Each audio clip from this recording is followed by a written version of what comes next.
Hi and welcome along to AFTV Transfer Daily, the show that keeps you up to date with players that have been linked with a summer transfer move to Arsenal. Now, before I did the show today, I thought to myself, before I do anything, let me watch Arsene Wenger's press conference just to see what he says, see if he comes out with anything, suggests anything.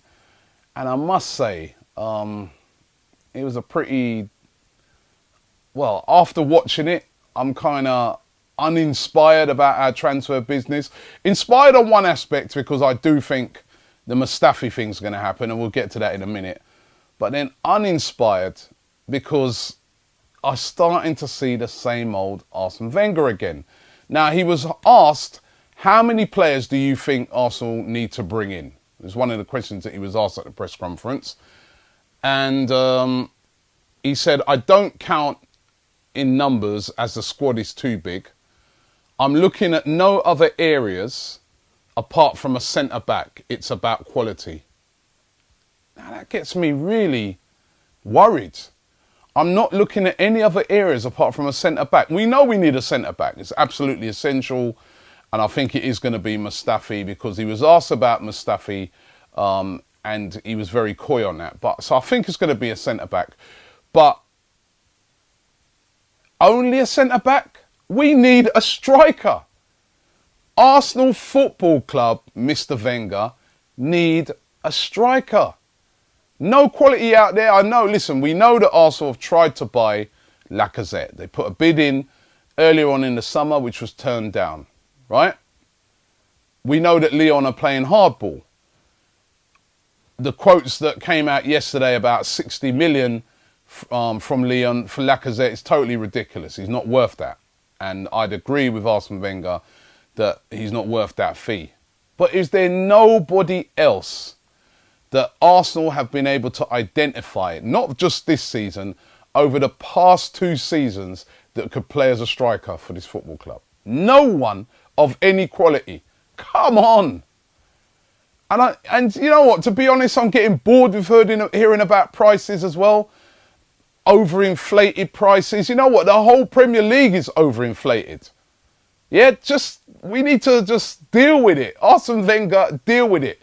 You're getting £8 million a season. That's overflated. Yeah? Every footballer's wages is inflated. Yeah? A footballer, for me, shouldn't be getting more than a nurse. But that's the business that you're in. Lots of people love to watch it. It's box office. It draws in loads of money, billions of pounds from Sky. Sky, BT Sport and all these companies around the world that buy the football rights, then pass the money down and it filters down to the players and they have to get paid because they're the centre of the attraction. That's how it works. Stop moaning about money. Arsenal have got money. You've got money, Mr. Wenger. You get 8 million quid a year. We don't want to hear it no more. This is a big football club. It's not Luton Town, yeah, or any other club that's struggling. This is a football club that's got a lot of money. Don't go out there and do something ridiculous. I agree, there's 60 million, but there have been players that Arsenal could have bought in that striker department. And it's starting to seem to me like we're not going to get a striker. Even, to be honest, when I spoke to Gazidis the other day, when I mentioned Lacazette, I noticed he didn't say anything, but it wasn't an enthusiastic response from him. If we go into this season without a striker, I think we're gambling again. All right, I know you could play Alexis up there, and I think Alexis could possibly work there. Could score goals, could. But do we run the risk? Why run the risk? Top clubs don't run risks like that. You know, and this is an important season for Arsene Wenger. I mean, if he gets it wrong, he's gone. I can't see how they could possibly renew his contract if it goes badly. If we get off to a bad start, all the fans are going to be back on the whole Wenger in, Wenger out mode. I really don't want that this season. I want a unified fan base. I want us all going into the first few games happy.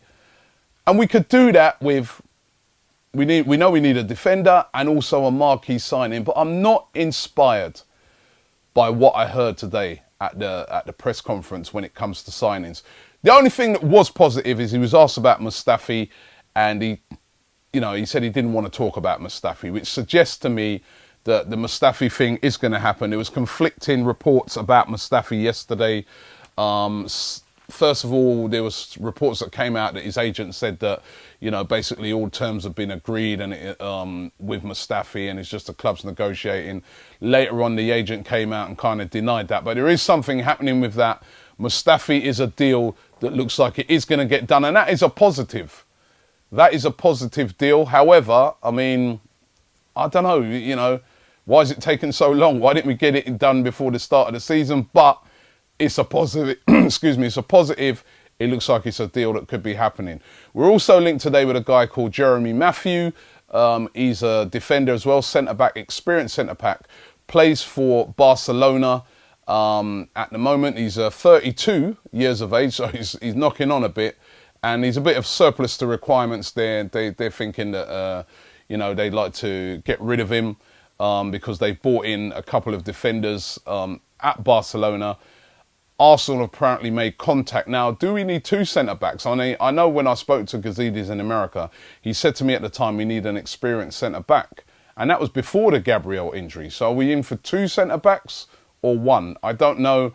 I don't know if this Jeremy Matthew thing is just like sometimes, as I've said before on these shows, clubs cover themselves in case one transfer can't go through. They know they've got someone else that they could possibly move in for. But we've heard that Arsenal have made inquiries about Jeremy Matthew. And then there's the Riyad Mahrez thing. That rumbles on. I mean, there's been quotes coming out of France yesterday from a lot of the media outlets over there saying that they feel that this is something that could happen, that Mahrez could be going to Arsenal. There's other conflicting reports saying that Mahrez is going to be staying. You really, really can't work out exactly what's going to happen. But at the moment, Mahrez is still at Leicester. Mahrez's silence on the whole thing has been deafening.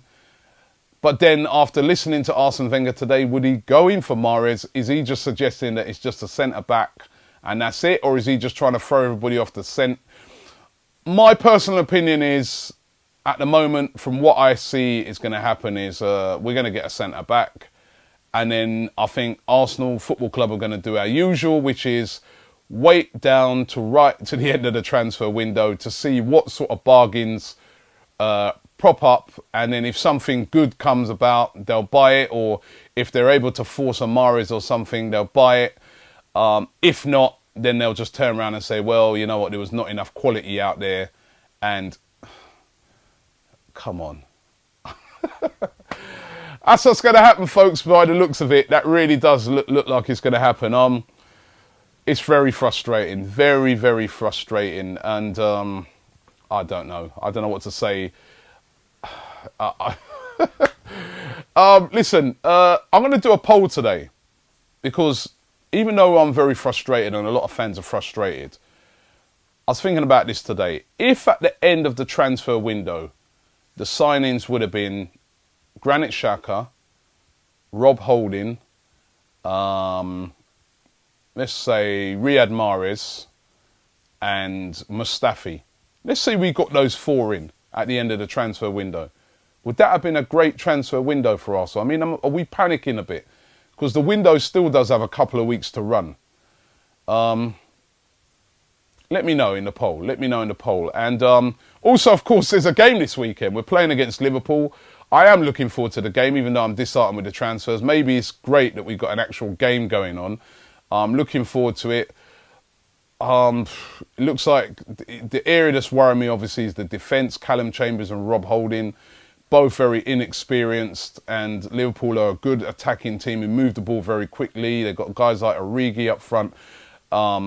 It worries me a bit, the defence, but, you know, let's hope the defence does all right. I mean, I'm hoping that Koscielny might be, you know, I'd bring Koscielny back in, even for one half. I mean, I don't understand that either. Why is Koscielny had this extended rest? I know they need a rest, but, you know, last week when I was over in Sweden, I saw Bakary Sagna playing in that friendly. Now, Bakary Sagna was also in the French team that went to the final. He also played in every single game, and he's playing. I'm getting too many rants today, too many rants. Thanks for watching AFTV Transfer Daily. We're going to be back right about the same time tomorrow. Check out all of our videos building up to the game over the weekend. And let's hope we can get a big win over Liverpool. Thanks for watching.